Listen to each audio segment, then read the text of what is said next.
स्वाभिमानी बूढ़ा। एक दिलचस्प कहानी, इंटरेस्टिंग हिंदी स्टोरी। वो देखो देखने में ही गुंडा लगता है, कपड़ों को देखकर ही लगता है गवार होगा, उसकी भाषा तो देखो मुनहफट होगा।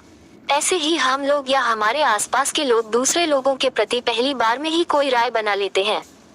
आज की कहानी आपको इसी बुरी आदत से दूर रहने की सीख देगी। सर वह देखो, वह जो सबसे आखिरी वाले टेबल पर बैठकर खाना खा रहा है ना, वह बुढ़ा आज पहली बार नहीं आया है।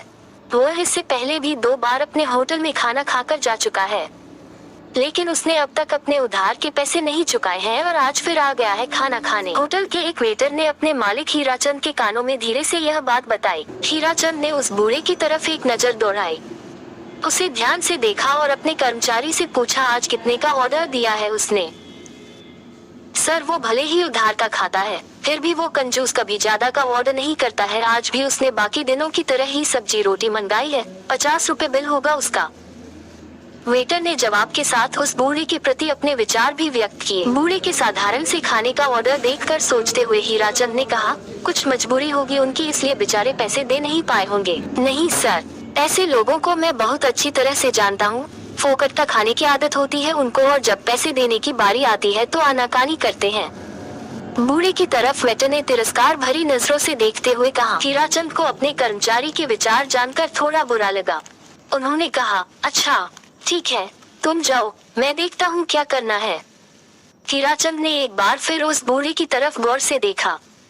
बुढ़ापे की वजह से चेहरे से जा चुकी चमक हीराचंद इतनी दूर से भी महसूस कर पा रहा था। बड़े ही साधारण कपड़े पहने थे उसने, कुर्ता पजामा और कंधे पर गमछा डाल रखा था। अपना खाना खत्म कर वह बूढ़ा सीधे काउंटर की तरफ हीराचंद के पास आकर खड़ा हो गया और बोला, साहब कितना बिल हुआ मेरा? पहले का उधार जोड़कर बताइए। हीराचंद ने उसका पहले का और आज का बिल पहले से तैयार करके रखा था। बिल उसके हाथों में देते हुए हीराचंद बोला, 150 रुपए। बिना किसी सवाल के उसने अपने कुर्ते के जेब से 200 रुपए की नोट निकाली और हीराचंद के सामने काउंटर पर रख दी। हीराचंद ने फिर से पूछा। हीराचंद ने पैसे उठाते हुए बूढ़े से पूछा, अंकल आप यही कहीं पास में रहते हैं क्या? नहीं बेटा, मेरा घर यहाँ से बहुत दूर है, उसने कहा। फिर आप अक्सर इतने दूर खाना खाने कैसे आते हो? हीराचंद ने फिर से पूछा। मैं यहाँ पास के एक शॉप में लेखपाल का काम करता हूँ। जब जब मैं टिफिन नहीं लाता तब तब खाना खाने तुम्हारे यहाँ आ जाया करता हूँ। अब हमेशा तो जेब में पैसे रहते नहीं है, इसलिए कभी कभी उधार ही खाना खाकर जाता हूँ, लेकिन आज मेरा पगार हुआ है इसलिए आज मैं जानबूझकर यहाँ आया हूँ। सोचा खाना भी खा लूंगा और पहले की उधारी भी चुका दूंगा। थोड़ा सा हंसते हुए बूढ़े ने कहा। बूढ़े की उम्र देखकर हीराचंद अपने आप को एक और सवाल पूछने से रोक नहीं पाया, आपका परिवार नहीं है क्या?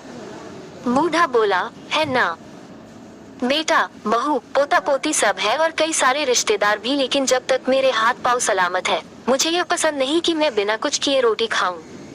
हाँ, शरीर में पहले जैसी ताकत नहीं रही, अब पहले जितनी मेहनत नहीं कर पाता हूँ, इसलिए लेखपाल का काम करता हूँ। बूढ़े आदमी की ईमानदारी और इतना कठिन परिश्रम देखकर एक बार तो हीराचंद के मन में ख्याल आया कि उसे खाने के पैसे ना लिए जाए, लेकिन उसके साथ हुई इस 2 मिनट की बातचीत में हीराचंद यह तो जान गया था कि वह बुजुर्ग कितना स्वाभिमानी है। उसके स्वाभिमान को ठेस ना पहुँचे यह सोचकर हीराचंद ने 150 रुपए काटकर 50 का नोट निकालकर उसकी तरफ बढ़ाया।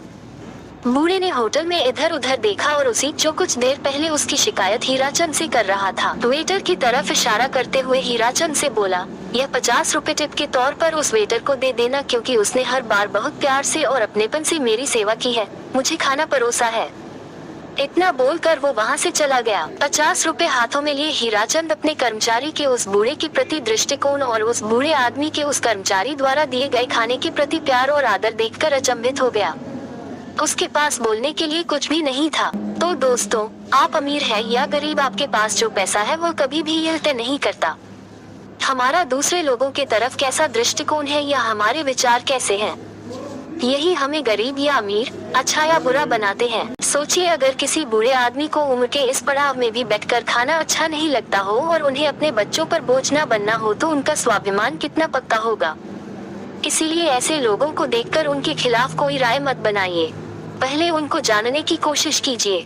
अगर उनका व्यवहार कुछ अलग लगे तो सोचिए कि जरूर उनकी कोई मजबूरी होगी। इससे उनका तो कोई फायदा या नुकसान नहीं होगा, लेकिन हमें और लोगों को हमारे विचारों के बारे में पता चलेगा। इसीलिए किसी के भी प्रति अपनी राय देने से पहले अपने विचारों पर विचार करना जरूरी है। दूसरों को जज करने से पहले अपने विचारों को जज करना आवश्यक है कि कहीं हम गलत विचारों के अधीन होकर गलत व्यवहार तो नहीं कर रहे।